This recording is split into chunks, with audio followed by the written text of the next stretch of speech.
Hi, again, this is D. This video is coming like right behind the first video or second or third video. Next day, right? So today is 11th, November 25th, 2020. Again, this is just as much for me as it is for you. Someday in a year or so, I wish to be able to self-reflect and look back at this video and be like, oh, so that's where I was at.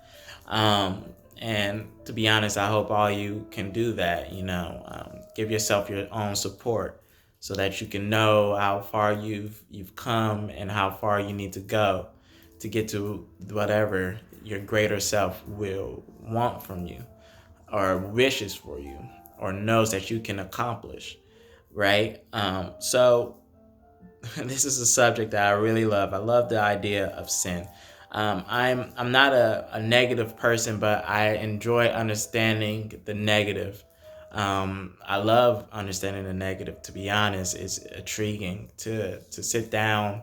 I love God, but I feel like it's easier for me to understand what God wants to teach if the easier and the better I understand the devil. The better you understand your enemy, the better you are at conquering it and understanding how to defeat it, right? But if you play ignorant to it and you just try to go about your day by being the great person that you can be and thinking that you can beat these deadly curse of sins, then you're lying to yourself in a certain way, right? And in truth, you're playing into the first sin, in which the first sin is not necessarily the first sin of man, but the first sin, what we're going to talk about, is pride. Pride that is also fed and at equals with vanity. Pride is I'm gonna say like this: pride right now is being attacked, and I don't mean in a way that is being defeated. No, what I'm saying is like right now, pride is kind of being force fed to us, both my generation, the older generation, and definitely the younger generation and the younger kids. They're being fed the idea of pride, the beauty of pride, which there is no real true beauty in pride, because a lot of times what a sin is, it's a curse. It's something that you put on yourself. It's not necessarily that the world can put this on you, right? The world is always going to be the world. The world is always going to function how the world works, right? But what matters is how you function within the world, how you allow yourself to define yourself within the world and within your circumstance, right? Every day you're going to go through choices. Every day you're going to have your choices. Every day you're going to have your opportunity to prove your worth, right? But what really matters is, how definite you are on who you are, and that's the key to the whole fact of this subject, right? So what is pride? Pride masks itself in the idea of masculinity and womanhood. It masks itself in the idea of you are great, right? And in truth, I'm not trying to say nobody's great, but in truth, you're always chasing your greatness, and so it makes you great. But in order for you to get to where you can be, to be your greater self, you're gonna go through struggles, and you gotta be able to be honest with yourself. So what am I really saying? Pride is a lie. Plain and simple. Pride is a lie. When people, it's funny because I work at a school. I haven't been lying about that or anything like that. But every day I walk into my foyer of my school, we are lions, and they have something painted up there. It says pride, lion pride and everything like that, right?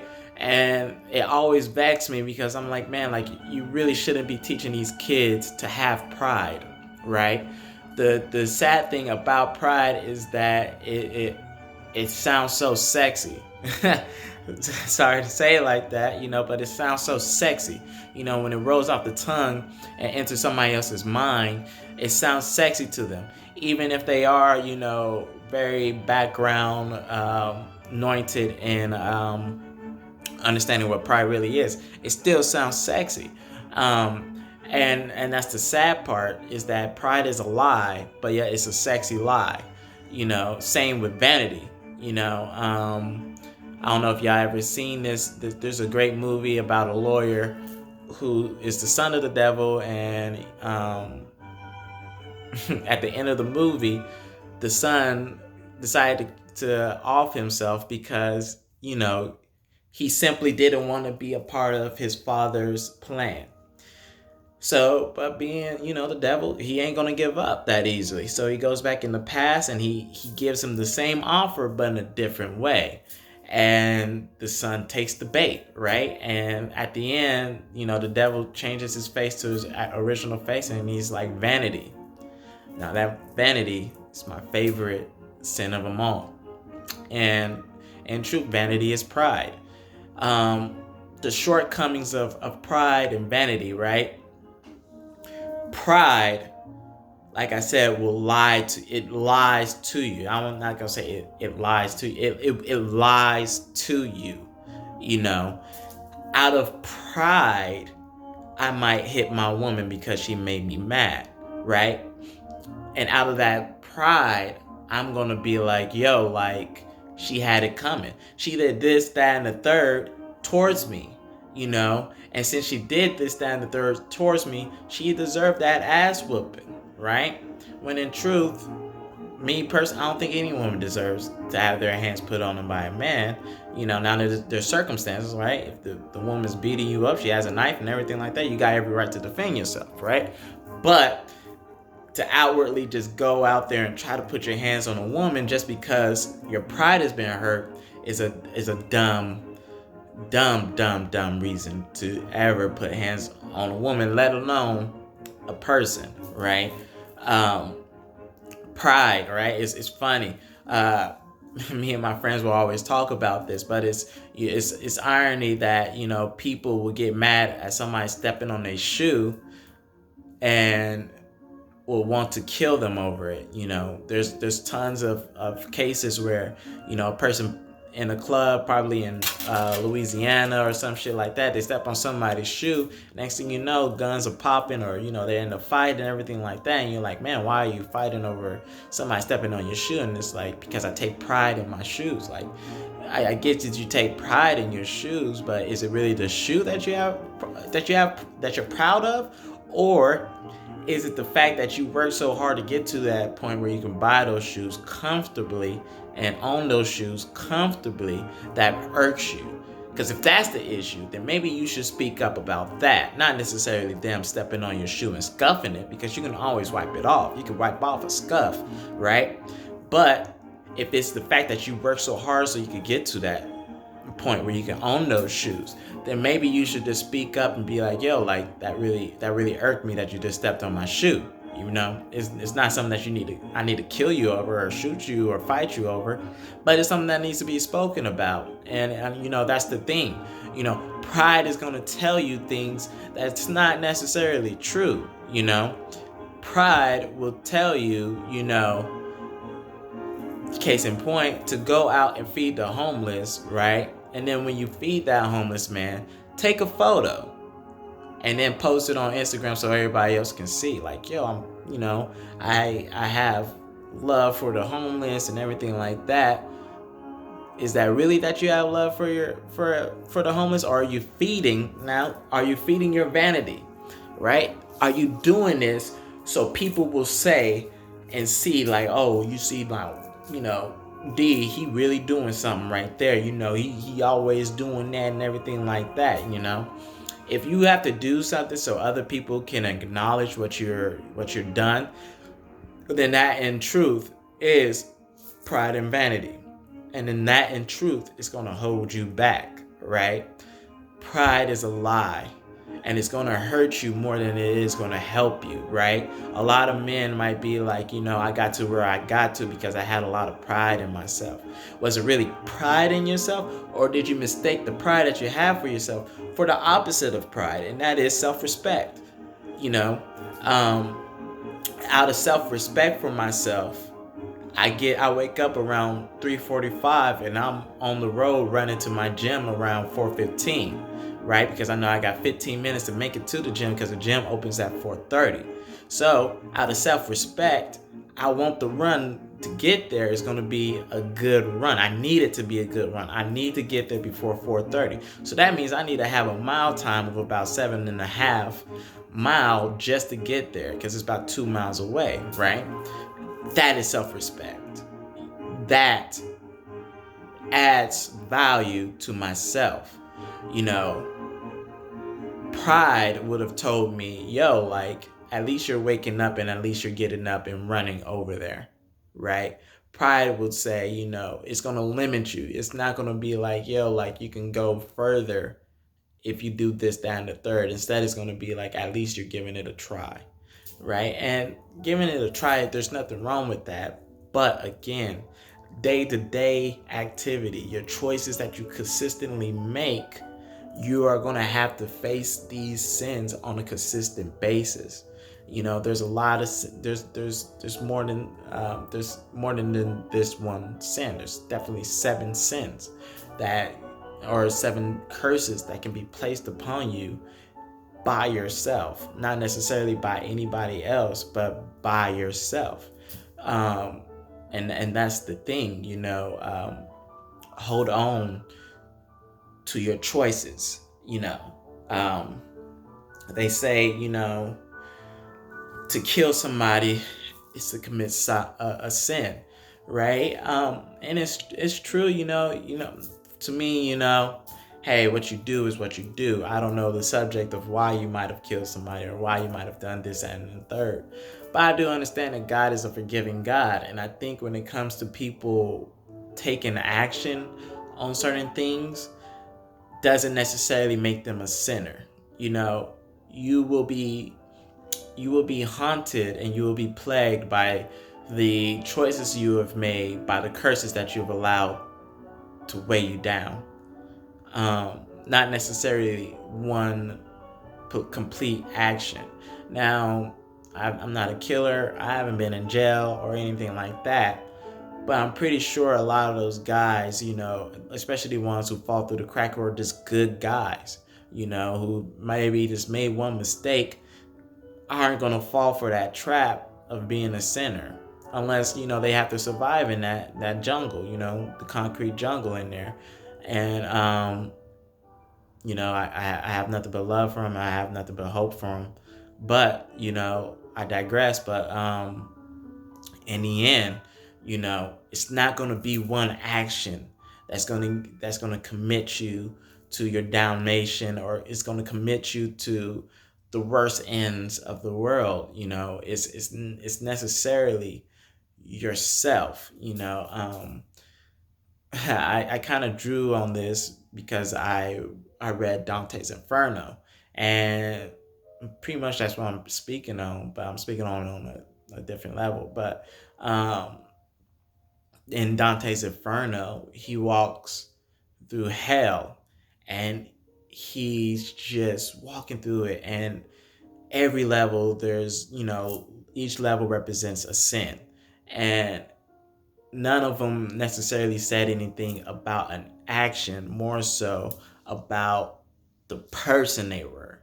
The person that they were ended up making them be placed in hell, have a place in hell. It wasn't necessarily one single action that made them do that. It was several actions, several small ones that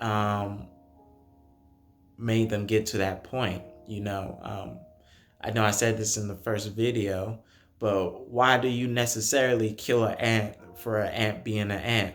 You could flick it off and maybe he'll survive, you know, that tumble and keep it moving. But why do you have to kill the ant? You know, is it necessarily that the end is alive, or is that necessarily your pride getting in the way and being like, I stand too big for you to take on, so let me just kill you now before you become a nuisance later, you know? Like what really forces you to make those type of decisions? You know, uh, Pride will tell you that you're not wrong, and that's the hard part. Pride and vanity will tell you that you're not wrong.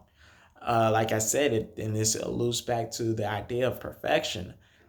There's nothing wrong with being wrong. There's nothing wrong with being. If anything, this is why they say that ignorant is blessed.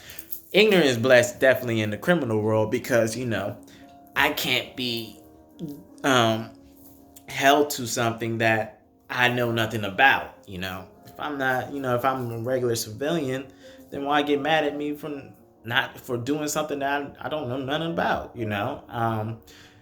But ignorant is blessed because an ignorant person can learn. A prideful person cannot learn. A person that is being held down by pride, a person that is being weighted down by their ego, their vanity, is not going to grow. It's kind of like putting a bamboo tree in a jar.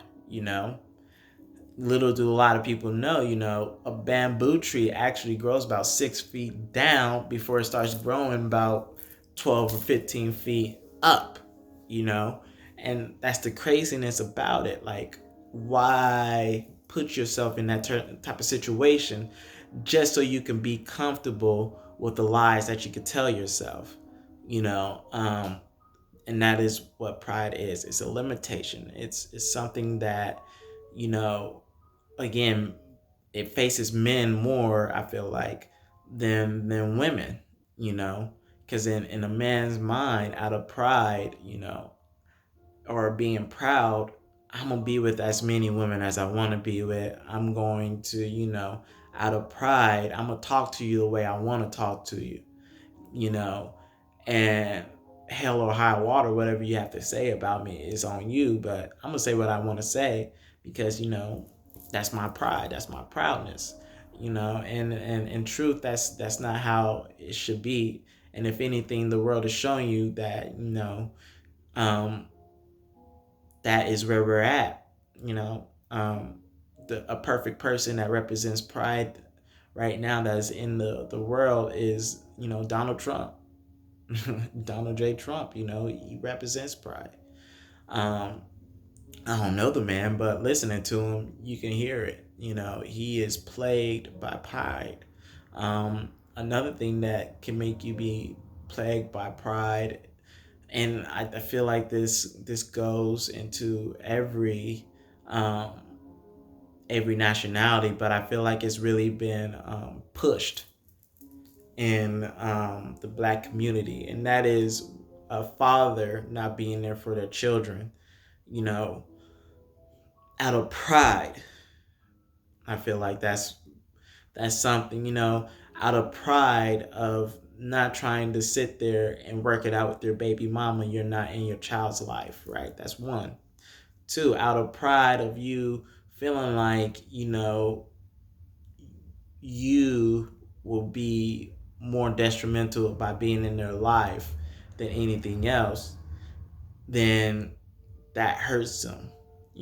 That still hurts them in the long run. And that is pride.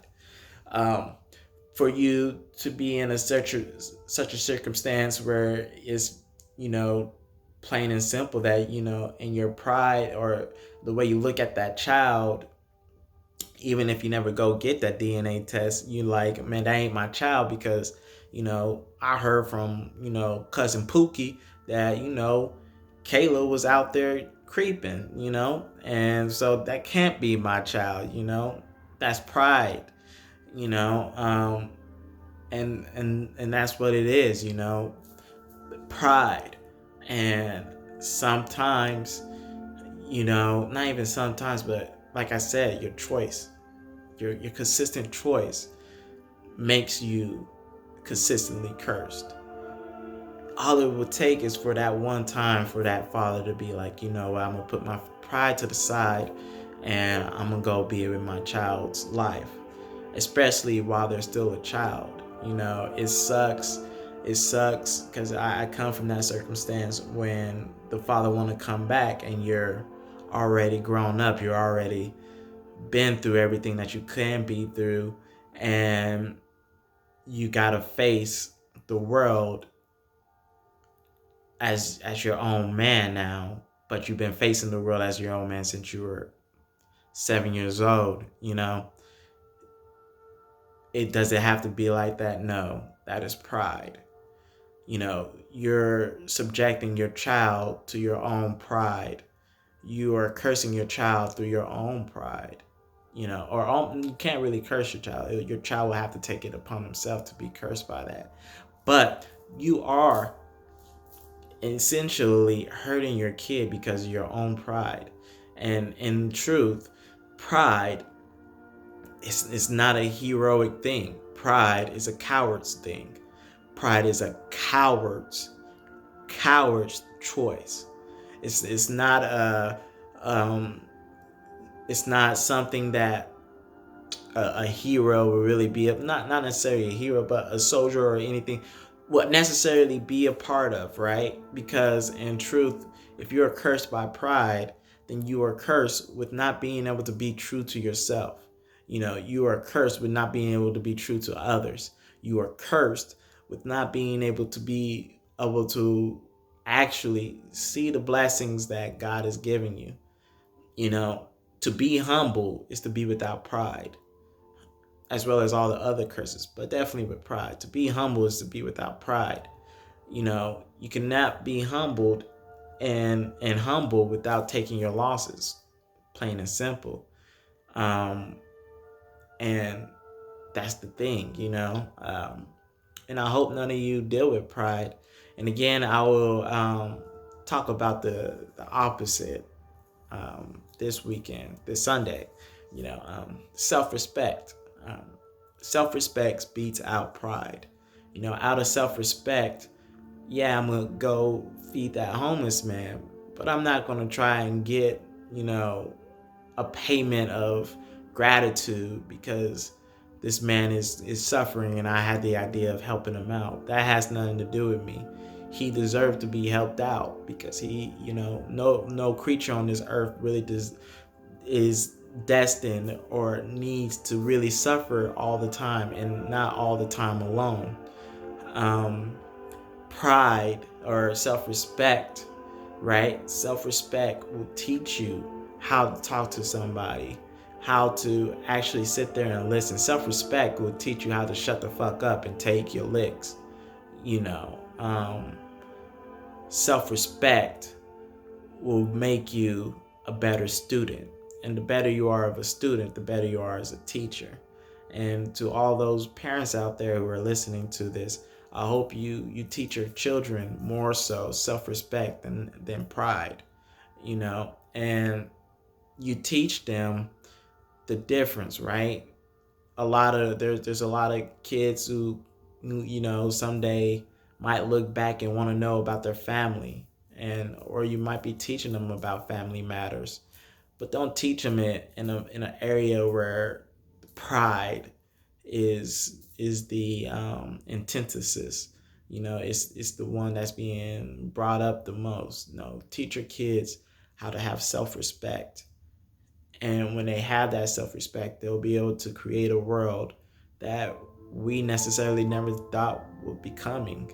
You know, it's irony that right now we live in a world, even though, you know, everybody want to blame it on Trump, but it's not necessarily Trump's fault that we live in this world where there's so much decisiveness on somebody being different from you.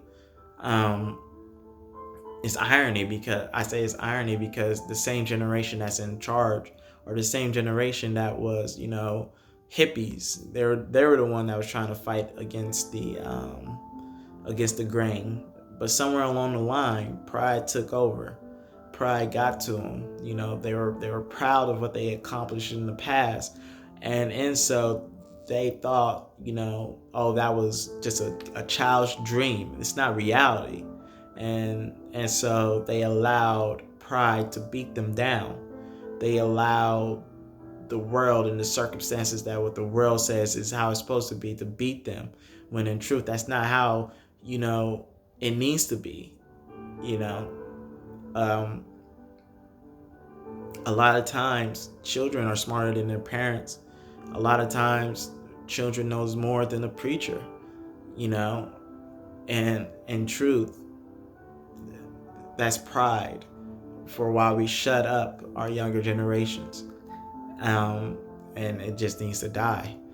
um, but it will only die if we teach self-respect, not pride. I mean, self-respect.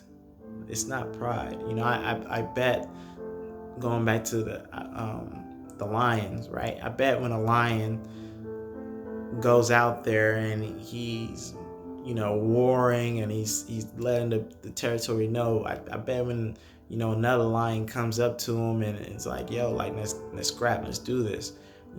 I bet it's not out of his pride that he's like, I'm gonna kill you. I bet it's like, self-respect, out of self-respect and respect for my children, because when a male lion dies, a lot of time his heirs are gonna get killed. Out of self-respect, he goes out there and, rather hell's behind. I mean, rather heaven is pushing him from behind, or hell is in front of him. He got to go get it. He got to go do what he got to do to make sure his kids are in a better situation. And that is out of self-respect. And again, I'll talk about self-respect this weekend. But pride would have told that lion that you can lose and live to fight another day. And there's nothing wrong with that. There's absolutely nothing wrong with taking your losses and pulling yourself back up and going. But there's circumstances where, that's not an option. And you're going to have to dig deep and find something stronger than pride to get you back on your feet to keep that fight going. Pride will tell you to fight those who mean nothing but love and meaning towards you. Pride would tell a wounded heart to not open up to the person that is telling it, that is willing to accept whatever it been through. That is pride. It's not necessarily your anger or even wrath that's stopping you from being able to open up. It is your pride that is holding you back. Pride will tell you to hold on to your past, to be angry about your past and to never really accept it. And so, drive yourself to be the better person. The best way to show the past what it is for you to be great in the future. And there's nothing wrong with that. But if you're doing it out of pride, at some point you're going to end up right back where you started. And that's just a caveat to it. Choose your battles and choose the tools that you're going to come out there with. And that's the thing. It's like pride, all these sins, it's a curse. It's like a cursed item. Each time you pick up one, you take it out into the world, and you're going to have to battle with the world. I love the world, but you're going to have to battle with the world and what the world is going to give to you and the circumstances are going to give to you. But you're going out there handicapped each time you come out there with a sin. And pride is like putting on the armor of, rusted armor. Rusted armor, it's got holes in it, it's tearing apart. It's not gonna stay strong. It's not as strong as you think it's gonna stay, but it is what it is. But again, this is pride, and I hope you do not suffer from it, and I hope you do not end up suffering from vanity. Vanity is a hard thing to battle, because it's not necessarily you lying to you. It's necessarily somebody that can, not necessarily somebody, but something can push vanity on you, and you will feel like what you're doing is a good thing. And so you can be again, curse yourself for pride and curse yourself for vanity. And it's not the greatest choice, right? Choose who you allow around you and why you allow them around you. If you're choosing people to just basically be yes men, then your vanity is going to be out the roof, off the charts type of a way.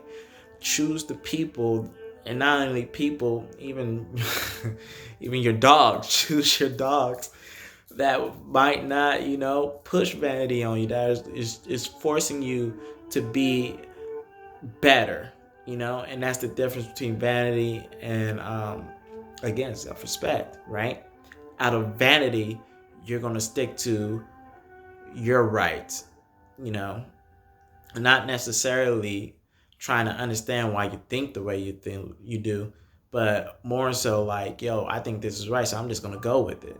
You know, sometimes it's just not that simple. Sometimes you need to understand why you think you're right about the choice that you're gonna make and the person that you have become. And so that is why you gotta battle with vanity.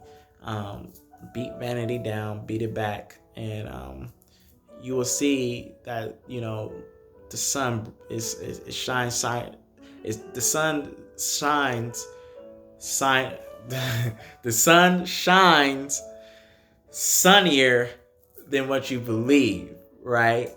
um the people you have around you should never outshine the sun, you know as in the people around you should consistently challenge you day to day.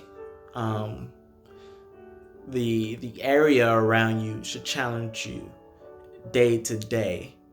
It's great for if you're a millionaire and you're living in Bel Air and everything like that, and it feels good, right? But you're allowing your vanity to push you. Do you really need that big expensive house, or could you live more comfortably in a nice townhome downtown or something like that? You know what I mean? Like, don't allow your vanity to skew your wealth for yourself or your worth for yourself. um, don't allow your vanity to push you over the edge. um, and that's the key. Again, you know I'm not necessarily saying put bad people around you. No, that's not what I'm saying. I'm saying put the people around you that's going to challenge you. Because in truth, right? Let's say you go, I run a lot, right? And sometimes I run with people and sometimes I run by myself. But I've noticed that even when I run with some people, they won't challenge me as hard as the sun is going to challenge me. Because when that sun is beaming, it is beaming, and it's gonna beat you down, and it's gonna make you drive and pull out something stronger inside of you so you can get that run done. And that's the truth. It's not always going to necessarily be the people that's going to have to push you. It's going to have to be your circumstance. It's going to have to be the environment that you're in that you're uncomfortable with. But for some reason, pride is telling you you're in a good situation. No, if you're uncomfortable, then you need to listen to that uncomfortable list, and you need to have that self-respect to be like, I'm going to pull my breeches up and I'm going to go get done what I need to get done. So then I can sit down and enjoy myself on my couch when it's time to enjoy myself on my couch. But when it's time for me to move, I'm gonna have that self-respect. When I have my children, I'm gonna have that self-respect enough to tell myself that, yo, no matter what, my kids will never understand what it means to not have their father in their life or their mother in their life. They're gonna know they're always been loved. And that's the thing. No matter what the circumstance is, choose self-respect and not vanity and pride. And I send this with love. I hope you have a nice day. Hope you enjoy it. Again, please comment on what I said. Again, a pretty humble person, so I'm trying to learn just as much as you. So thank you. Thank you for your time. Definitely do that. Thank you for your time. You did not have to sit here and watch me rant, listening to this, classical from Pandora and stuff. Like, thank you for your time, and I appreciate it. I have nothing but love for you, and I hope you conquer the day and dominate your week. Love you.